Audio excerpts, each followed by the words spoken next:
Advanced speech recognition will do away with the need for anyone to man the phones in call centres.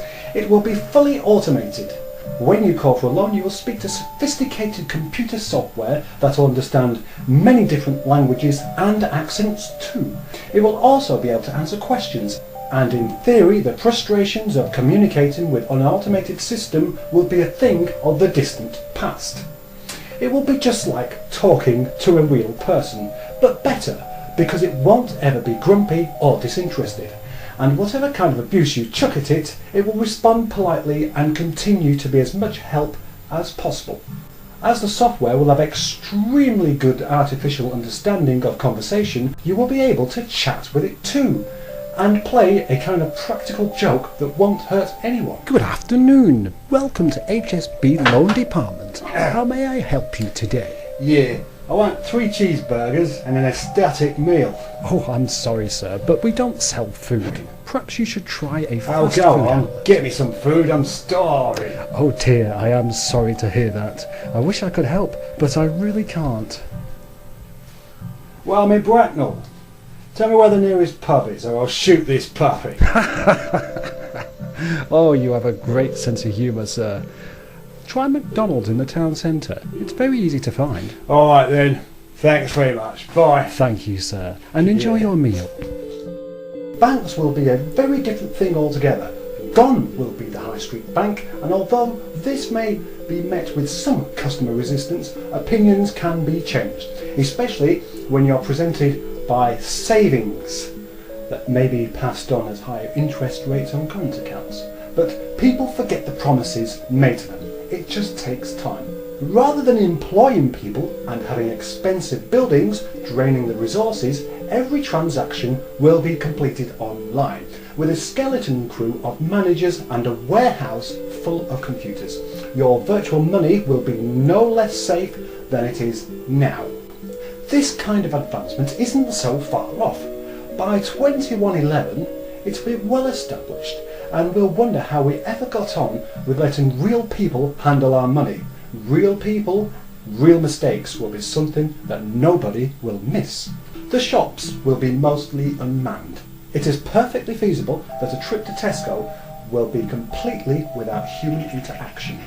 All items can be self-scanned, nothing can get out the door without being paid for because the doors won't open, and if you want to buy alcohol, you will need your ID card, of which there really isn't any long-term escape.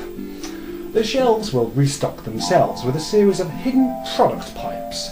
It just takes the lorry driver to pop along from the depot in the evening, offload, and then go somewhere else. 24-hour shopping without shelf stackers getting in your way. As with the banks, the same type of voice recognition programs will also be used by the emergency services, and will use some very clever voice analysis that will be able to detect a real emergency from a prank phone call, although it won't be without its faults. The ancestors of Joe Pasquale had better be very careful with matches, because they'll find themselves trapped in a building with no one prepared to help. Beyond the computerised face of the emergency services will still have real people. The police will still uphold the law and arrest people and walk the streets looking for trouble. But they will be the victims of an ever-changing nanny society that will stop them from using their initiative. Walking the beat will include a special uniform to conform to new health and safety regulations. They will be highly visible, with red and blue flashing LED lights woven into their uniforms for the occasions when they have to run after a thief or a man with a stabber. We can't have the police running through the streets and town centres without being properly illuminated. It could cause a pedestrian pile-up.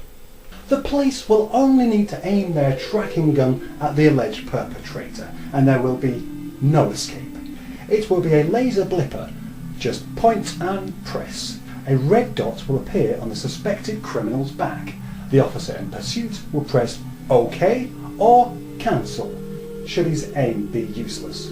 Once the tracker is on, nearby units will have the information instantly and be able to surround and capture the crook within minutes. Running away from the police will be accurately pointless. Once in custody, you'll be analysed for a criminal record. No more will they have to radio through to the station to deal with false names and false addresses. The information will be instant, and in many cases, so will the justice.